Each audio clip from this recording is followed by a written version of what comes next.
So I am very happy to be here today with Dr. Fadhel Kaboub, who teaches economics at Denison, and he's also the president of the Global Institute for Sustainable Prosperity.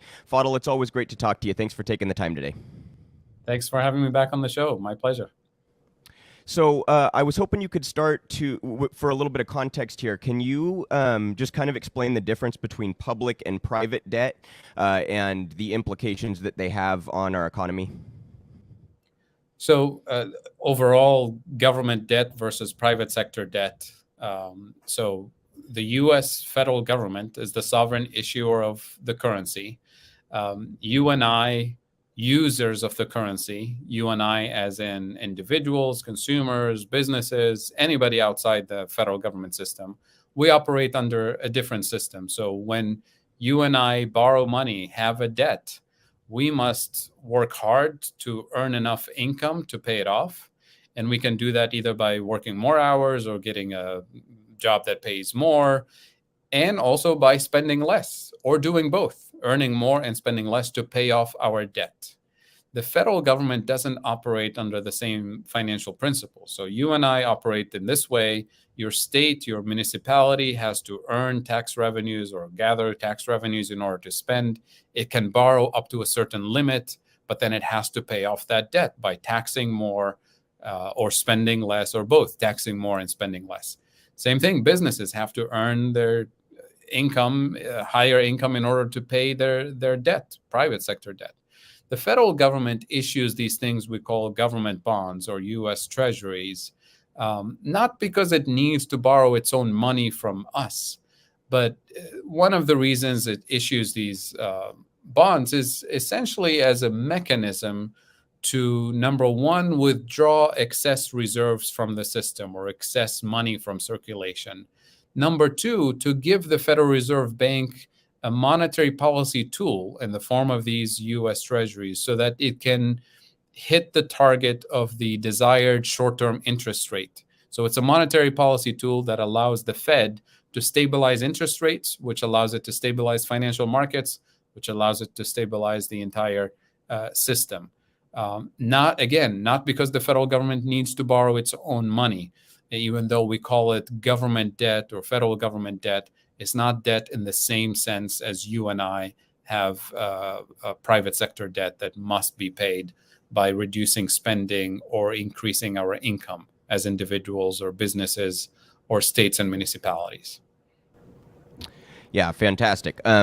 And this student debt cancellation, there's a total of 1.75 trillion that is owed, and the ceiling on what Biden may have canceled is around 500 billion. A lot of estimates are lower than that. And as you were pointing out before we started recording today, that would also be spread out. So can you kind of put in context what these numbers actually would represent for borrowers? As you said, it's not very clear what the exact amount of student debt cancellation is going to end up being, because we didn't cancel the full amount, the 1.73 or 75 trillion, which the federal government could have done, the President Biden could have done. We decided to go for a much lower amount.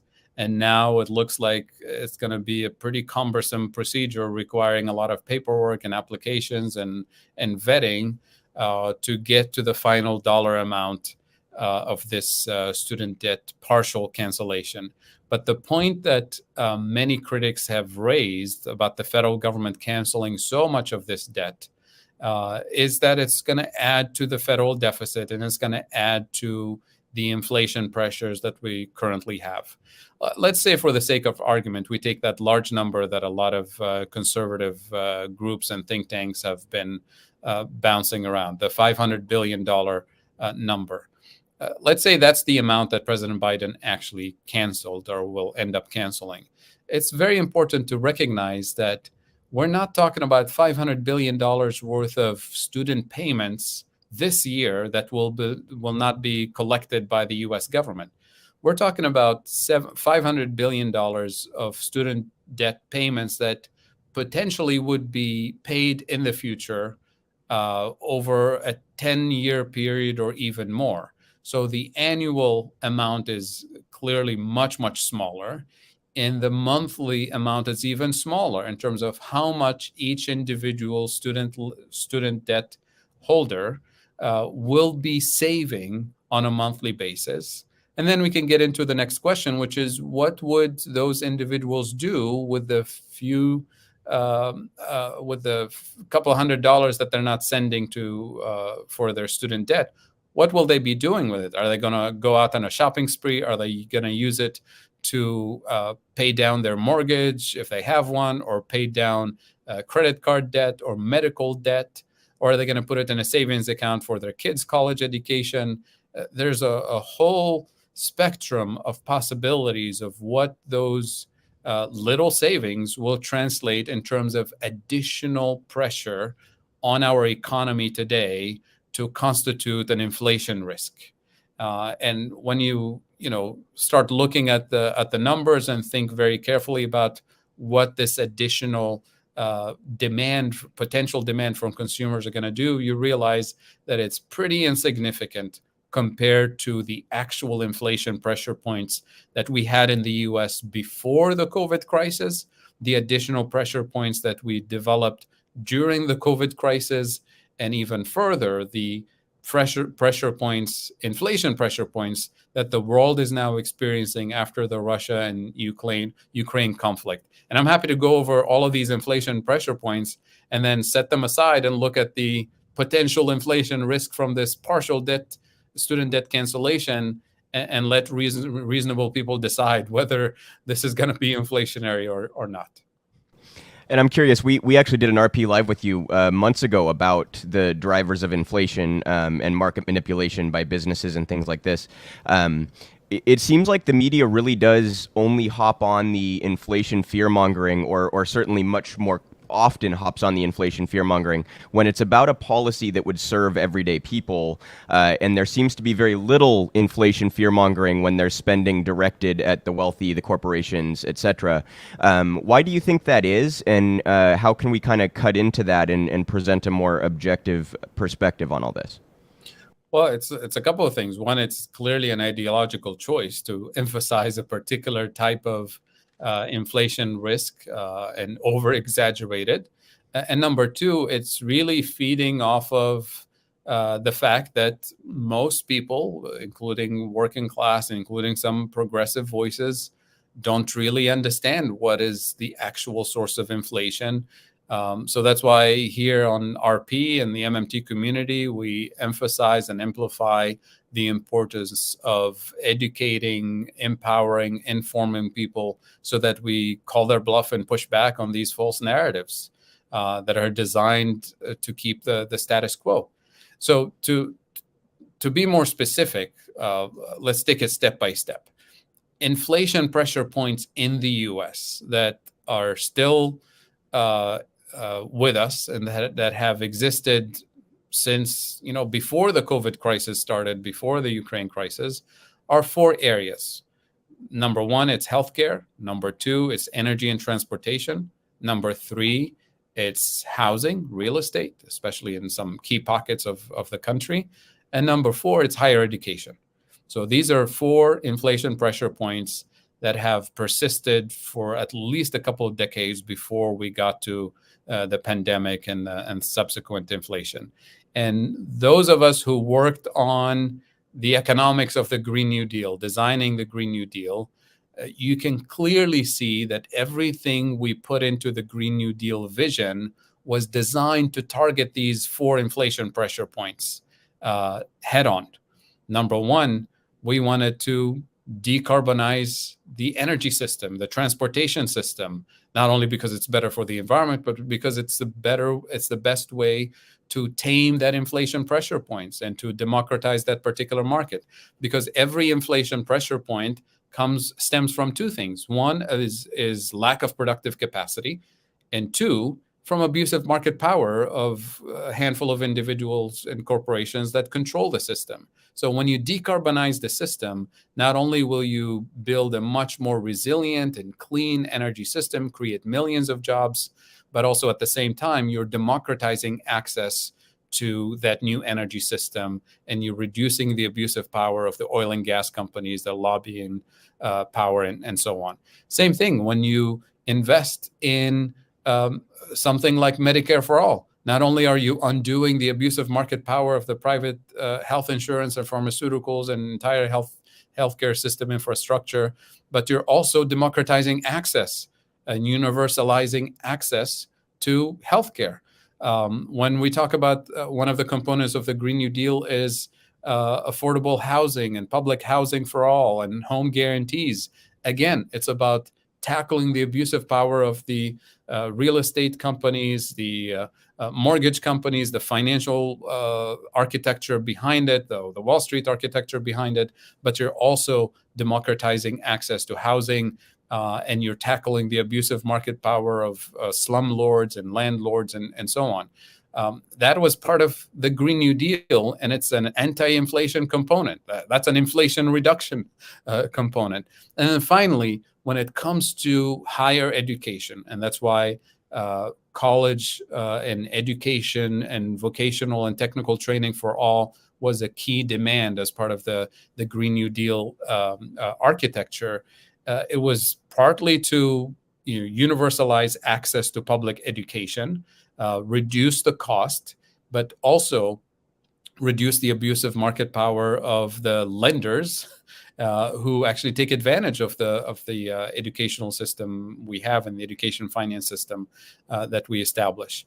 But higher education in particular has another kind of dimension to it that's not just about abusive market power, but it has to do with the fact that higher education is also on the receiving end of those three inflation pressure points that I mentioned earlier. Higher education, a big component of their cost is energy. A big component of their cost is the cost of real estate, especially construction of new building and maintenance of buildings. And number three, a big burden on higher education is the cost of healthcare and health insurance for their staff and their employees. So on top of that, we have decades worth of the federal government and states reducing their contributions to public education, public colleges and universities and community colleges in particular. So when you reduce that support, you're going to have to make up for it somehow. And public universities typically make up for it by raising the cost of their tuition. And that essentially opens the floodgates for private universities to match it and actually compete in this race to the bottom, so to speak, by offering newer buildings and swimming pools and gymnasiums and more expensive housing units for dormitories for students. All of that increases the cost of not just construction, but then you have to heat and cool those buildings. You have to staff those buildings. So then all the additional inflation pressure points continue to feed into this insane system in an unstoppable way. Why? Because Wall Street is more than happy to provide you with student loans. And now we get to the $1.7 plus trillion worth of student debt, and it's clearly unsustainable. So these are the inflation pressure points that we had before COVID, and we designed a Green New Deal specifically to transform the economy and to kill the sources of inflation at the source while democratizing the system and making it more inclusive, more participatory. And we didn't do that because we were told it's too expensive, we can't afford it, spending is going to cause inflation and all of that. We know the rest of the history. And then COVID hits, and all of a sudden, we have even more inflation pressure points on a global scale because we shut down production and manufacturing in the global south, in China and other parts of the world. We disrupted this global supply chain that we established as a lean and mean, just-in-time supply chains. And we have a massive traffic jam in the oceans for the reopening of the global economy with shortages left and right. And that clearly creates more inflation pressure points that is directly related to the disruption of the global economy. Had nothing to do with consumers, had nothing to do with COVID relief checks, had nothing to do with workers in the US organizing and demanding better pay and better working conditions. Yet all the blame is on those individuals. And then, of course, we hear all the major corporations during this COVID disruption saying it publicly. this is a good time to raise our prices because everybody's talking about inflation. So let's put all the blame on COVID. Let's put all the blame on truck drivers, all the blame on workers, all the blame on China disrupting the global economy, and let's raise our prices. Now, some of the price increases are warranted to some extent because you do actually have shortages, but they're increasing prices above and beyond what is actually warranted by these little disruptions. And that's the abuse of market power that we're talking about at the corporate level here in the US and globally, that can only be tackled not by spending less, not by partially canceling student debt, but you can only tackle abuse of market power with upgrading and updating antitrust laws, with taxing and regulation of this abuse of market power. So that's the part that we're not seeing it. We see a little bit of it in the Inflation Reduction Act, very timid kind of tax and regulation, but not in a disruptive way that's going to end the corporate abuse that we have in the U.S. price system. And then finally, I'll close with this so that we finish the story of inflation. With the conflict in the Ukraine, you have a major disruption to the global energy system, oil and gas in particular, especially natural gas prices. And that feeds into the global supply chain in terms of disruptions in Europe, coupled with climate-related disruptions and labor-related disruptions to energy production in China for the last few months that drove energy prices even further up. And now we're scrambling to deal with the energy crisis in addition to the sanctions on the Russian economy that disrupt a lot of the production and shipments of minerals from Russia to Asia.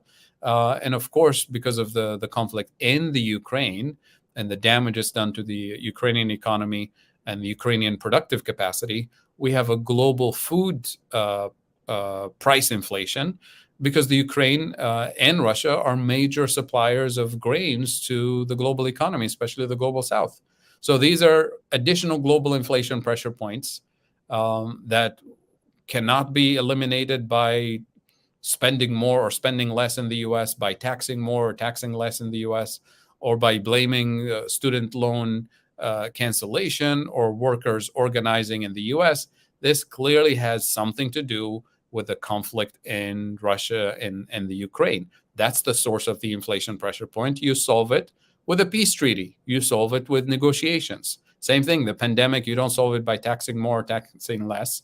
You solve it by actually undoing the disruptions that are related to the pandemic, to the logistics of the global supply chains.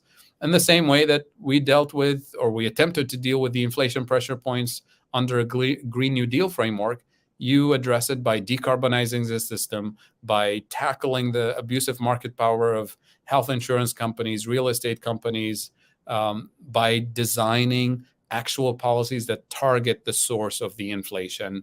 And the good news is that all of these strategies to target the sources of inflation, they create millions of jobs, more resilient jobs. They help us build a cleaner, more resilient economy and more participatory, inclusive, and democratic economic system. And that's the dangerous part for the establishment. That's exactly right. Yeah. On just quickly on the point about corporate market manipulation, I was astounded when Kroger's CEO came out and boasted to shareholders that he had passed the increased costs and then some on to the consumer, and he was very proud of this. Right, just openly bragging about we're going to be one of the drivers of inflation here. Not the only one. I mean, it's astonishing how many CEOs are publicly saying this to their shareholders. I mean, they know the stuff is recorded in public. Yeah, exactly. Yeah. So you have a wonderful phrase on inflation that I was just hoping you could expand on a little bit. I've heard you say it a few times, that productive capacity is producible. Can you expand a little bit on what you mean by that? So, I mean, when we have a shortage of electricity production, relative to the demand in the economy, the price will go up. This is a basic market supply and demand. So what we typically do in a kind of standard textbook approach is to say, oh, we need to reduce the demand. So we need to make some people unemployed so they can't afford to turn on their air conditioner, so we can reduce the demand. Well, what we've been saying in the MMT community is, no, why do we have to throw some people under the bus to solve a problem of supply? Why don't we produce cleaner energy and produce it in a more diversified, decentralized, participatory, democratic way, so we can increase the production to meet the demand without having to throw people under the bus? And we're solving multiple problems at the same time. We're solving the problem of inflation. We're solving the problem of concentration of market power in the hands of one utility. We're solving the climate problem by reducing emissions and investing in clean energy. And we're creating even more jobs instead of throwing people out of a job. So this is what we mean by when I say the good news is that productive capacity is producible. We can be strategic with our anti-inflation policy. Anti-inflation policy, the standard textbook way, kills demand and throws people under the bus. The MMT way, we emphasize the world of possibilities, the world of transformation, which is cleaner, more decentralized energy system that actually reduce the energy cost over time while creating more jobs, more sustainable, more resilient jobs. Yeah, absolutely. And so just to bring it back to the student debt thing here and the wages and all of this, we see the Fed responding to this inflation by essentially saying we need to increase unemployment. I mean, they've been pretty public about this. We need wages to go down. We need to increase unemployment, and we're going to raise interest rates to try to achieve that. Can you describe the logic behind that, and can you give a breakdown of what you actually think is going on there? Yeah. So the Fed has been very clear and increasingly more transparent about what they're actually trying to do. And I mean, those of us economists know exactly what the ideology behind it, what the plans are by raising interest rates. But the good news now is that they're saying it to the public, and the public is actually increasingly paying attention to the ideology behind this policy. They're basically saying, we're going to raise interest rates to slow down the economy. And they said it explicitly, we're going to create as much unemployment as needed to tame this inflation. Now, if the source of inflation is related to energy prices because of the conflict in the Ukraine, how does raising the interest rate going to end the conflict in the Ukraine? It's got nothing to do with it. If the source of inflation is related to the abusive market power of pharmaceutical companies or Wall Street or oil and gas companies in the US, how does raising interest rate going to discourage them from using that power? If the source of inflation is supply chain disruptions and traffic jams in the oceans related to the pandemic, how does raising the interest rate going to do anything to tame that source of inflation? Of course it doesn't, and the Fed knows it. Why? Because anything that will actually address the source of those inflation pressure points I described don't involve the Fed. It's way outside their jurisdiction. Who's responsible for international peace and diplomacy? It's the State Department. Who's responsible for regulating the abusive market power of pharmaceuticals or insurance companies? It's Congress, right? So it's not the Fed. So the Fed is recognizing that the inflation pressure points are outside your jurisdiction. It's the responsibility of lawmakers and other branches of government, Congress in particular, the White House, to deal with those inflation pressure points. What they have in their jurisdiction is just one hammer, and the inflation that we're seeing looks like a nail. So again, they hit it with that hammer. And the hammer they have is raising the interest rate in order to reduce demand. And that's why they're very clear. We're going to do whatever it takes to create as much unemployment and slow down the economy as much as necessary to reduce the demand in the US, so that an unemployed person can't turn on the air conditioner or can't turn on the heater or basically starves to death. I mean, they're very clear about what they're about to do. So our approach to tackling inflation, as designed by the Fed, is to create as much unemployment and misery to reduce the demand so that the supply can keep up. And that would hopefully reduce prices a little bit. Hopefully, emphasis on hopefully. There's no guarantee here, right? While at the same time, the MMT message has been very clear from the beginning, from the time we started designing the components of the Green New Deal, that you want to tackle the inflation risk, that you want to tackle the inflation pressure points, and that you actually do it with fiscal policy, not with monetary policy. Everybody started saying when the inflation started to pick up, oh, you see what happened with the COVID relief, what happened with too much government spending. Don't listen to MMT. This is what got us into this inflation. It's the MMT, too much spending. But then when Congress introduced the Inflation Reduction Act, just the name of it is already a victory for MMT, because normally the inflation reduction would be done by the Fed. Well, here we are. We live in a world where inflation reduction is done by Congress. And how does Congress do inflation reduction? Even though they deny they're being influenced by MMT, or they think MMT is nonsensical, look at the components of the Inflation Reduction Act. It's a very tiny, watered-down version of the Green New Deal. The first watered-down version of the Green New Deal was the Build Back Better program. And that was unacceptable for the establishment, including the Democrats. So the even more watered-down version of it is the Inflation Reduction Act, which basically does two things. Number one, it increases productive capacity in a handful of strategic sectors, including energy, for example, to decarbonize the system and produce more resilient energy system on a very small scale, but it's a step in the right direction. What else does the Inflation Reduction Act do? It's tax and regulate a very, very small portion of the abusive market power of corporate America. And it sits down and negotiates the drug prices, 20 drug prices with the pharmaceuticals to reduce the cost. So it's the low-hanging fruits, not very disruptive, but doing exactly what MMT says will reduce inflation. Increase productive capacity by spending more. The Inflation Reduction Act is spending more, not spending less. And at the same time, tackle the abusive market power. It should have been 10 times bigger. It should have been much more bold and direct about, it should have included antitrust regulations and things like that. But that's the world we live in. We live in a world that's dominated by a political establishment that's in denial of the basic principles that MMT is describing, in denial of the solutions that must be implemented in order to tackle inflation. And they're trying to do the bare minimal without disrupting the power structures and hoping for the best. And so it's a little victory, but it's frustrating that we have the tools and we know how to do these things. And we're slowly convincing policymakers across the spectrum that this is what needs to be done. And yet they're so timid and unwilling to go all the way with the transformative policies that we can afford, with the transformative policies that, to be honest, we can't afford not to implement.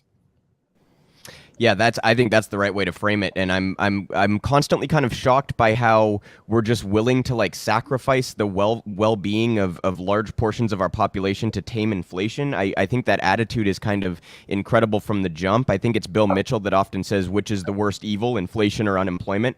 Can you talk a little bit about the impact that unemployment has on the economy and on human beings, and how maybe that should be prioritized ahead of worrying about something like inflation, which I grant you can be very, very destructive as well. But can you just talk about how the attitude has become so like we will sacrifice employment for inflation? Sure. Yeah, and this is even more disturbing when it's done by conservatives, fiscally conservative people who are willing to have more unemployment.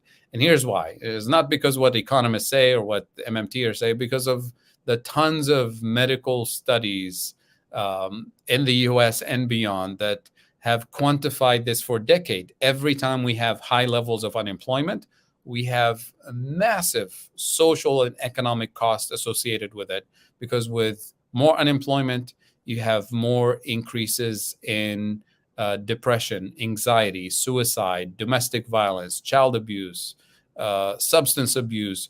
All of these things increase social costs and economic costs, and we pay for it literally with blood, tears, and money as a society.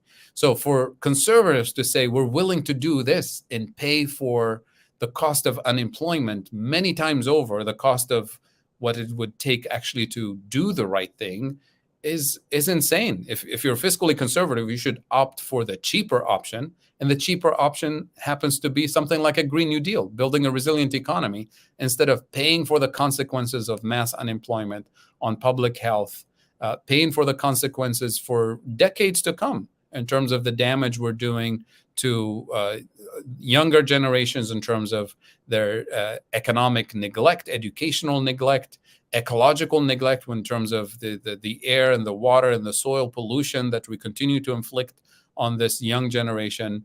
And this young generation will pay for it, as I said, with blood, tears, and money in terms of the neglect of children that leads to increasing crime, that leads to substance abuse, that leads to illnesses related to the pollution that we continue to produce in this country. That is the expensive option. We should be opting for the right thing, which happens to be financially actually cheaper and safer and cleaner and allows us to build a more just and resilient and equitable society. And I also wanted to ask you about, I've seen, this is kind of anecdotal, but I've seen in the media a lot of what I would consider really bad faith criticism of MMT. You kind of mentioned earlier that a lot of columnists are writing things like, MMT says you can spend endlessly and that's what caused inflation. And can you just address some of those criticisms? And also, why do you think it is that the media kind of seems to overwhelmingly take this approach, as opposed to having either good faith criticisms of MMT or starting to frame their writing from the MMT perspective? Lots of reasons. I mean, dishonesty is probably the top one. I mean, if you're trying to protect the establishment narrative and play your role as the gatekeeper, that's the easiest thing to do, intellectual dishonesty. Just associate MMT with ridiculous statements like MMT says it doesn't matter how much the government deficit is, it doesn't matter how much money you print, the government can always afford it and it will never cause inflation. The exact opposite of what MMT economists explicitly say, that governments have spending capacity, fiscal spending capacity, and it's constrained by the availability of real resources, productive capacity, and inflation risk that sometimes driven by abusive market power.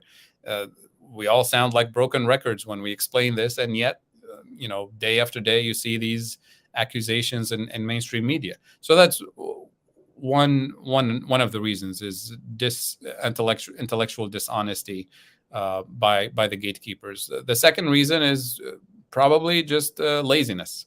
You Google it and you hear what somebody from the establishment has already said about MMT, and you take it as a biblical statement and you repeat it, and you move forward because it's just so convenient. But the individuals, the journalists, the media outlets that actually bother to wrestle with these questions that we're wrestling with, the issue of inflation, the issue of supply chain disruptions, and people who are willing to do the research, people who engage directly with MMT economists, they're often immediately impressed and immediately outraged by the baseless accusations, and they tend to engage with good faith criticisms in a productive way. And I think that's how MMT was able to move the needle on this debate for the last 20 years, is by engaging with honest journalists and intellectuals who are interested in solving problems rather than protecting a particular elite or political vision or ideology. And I think that's how we're going to change the world, with direct engagement. That's why most of our commitment, my commitment and RP's commitment and so many other groups, is in inform, engage, empower people to push back against the dominant narrative and the misleading sort of narratives, and to empower people to be able to call their bluff and move forward. And then lastly, to circle back to the student debt thing for just a moment, now that we have a macroeconomic framework about what that actually looks like, I'm curious what your thoughts are about, it seems like putting a hurdle between people and higher education in any sense would be negative for a society, to even have a profit-driven system of higher level education. Can you talk about what should be done to address that, and what direction societies go into when you make it harder for people to get educated? Very good question. And Luke, I think you heard me criticize the statements that some people use about student debt cancellation. They refer to it as um, uh, student debt forgiveness, as if you've committed a very bad sin that we have to forgive you for. It's debt cancellation. If anything, we should be thanking students and young people for going through education and technical training to become more active and productive members of society and so on. But to start this with kind of a fundamental economic issue that a lot of people don't recognize, and I think this is why we end up shooting ourselves in the foot when it comes to education and technical training. We've had technological progress for decades, since the Industrial Revolution, and every big leap forward with technological progress will displace older industries, make them obsolete. Certain skills will become obsolete. But one of the constant features of this technological progress and leap forward in innovation, technological innovation, is one constant feature, which is the new industries, the new jobs, the new skills that are needed are always going to be more advanced than the set of skills that we had in the generation before them. In other words, it puts education and technical training at the center of this leap forward. Otherwise, we end up with lots of people sticking with older technologies, older ways of doing things, and obsolete skills. And when we neglect that subset of the population, subset of the labor force, we end up with something like the deindustrialized Midwest. We end up with something like the opioid crisis in this part of the country. We end up with a lot of economic dislocation and social dislocation. But if we embrace the fact that new technologies, even robotics and artificial intelligence and all of this stuff, are actually an opportunity to celebrate the fact that robots will be doing the precarious work, the dangerous work, the work that is so repetitive and so mind-numbing and so dehumanizing for so many people, that should be celebrated. But at the same time, we should be establishing the on-ramps with education and technical training to allow people to move forward with the skills and the industries and the services that are needed in this better future. And what an opportunity we have in this country with the massive educational infrastructure we have, research and development infrastructure, to neglect helping people transition to those skills to build the economy of the care economy, caring for people, caring for the planet, caring for children, and the technical skills that will allow us to do things better, faster, cheaper, healthier, cleaner for shared prosperity. It's just this thing called money that stands in the way, and the establishment tells us we don't have money to help people transition to those educational skills and opportunities unless they go and borrow it from somebody else and burden themselves and their families for half of their life with student debt. I mean, that is the most insane way to organize a society that's trying to move forward. I mean, if aliens come from a different planet and look at the way we treat each other and treat the system, I say, what's wrong with you guys? You have all that it takes to be successful, to be prosperous, to transition to a better, cleaner system. And somehow you think you don't have the money that you actually control to transition people into these skills and to create these new industries and to share the wealth and prosperity. There's something fundamentally wrong with you. Yeah. And I think that is the reality that we must face. We're sitting in our hands and saying, we don't have the money unless you go borrow it from an abusive Wall Street system that will ruin half of your life financially and cripple your family with debt. That is just unacceptable, especially that we had that system a few decades ago that was functioning just fine. And we decided to shut it down and privatize the student, the higher education, the financing of higher education, and look at how much time we wasted and how much pain we caused by transitioning to this nonsensical system. Absolutely. Yep. Dehumanizing, I think, is a really great way to put a lot of this, right? We force people into these jobs that are very repetitive and boring and to automate those away and instead provide people with other opportunities, I think should be framed as a positive chance. And we shouldn't let the sort of wealthy and the billionaires monopolize the benefits from that automation. But it certainly provides us with an opportunity to improve our society more broadly. Fadhel, can you just quickly for the audience, where can people find your work? Where can people engage with the Global Institute for Sustainable Prosperity? Well, thanks for asking. You can find me via Real Progressives. You can find me here at Denison University, where I teach in Ohio. You can find me on social media, on Twitter, on LinkedIn, Facebook, and the Global Institute for Sustainable Prosperity. You can find us also on social media, GISP_tweets on Twitter. And my Twitter handle, I think you have it there on the screen earlier. It's at Fadhel Kaboub in one word, or just Google and you find me with RP.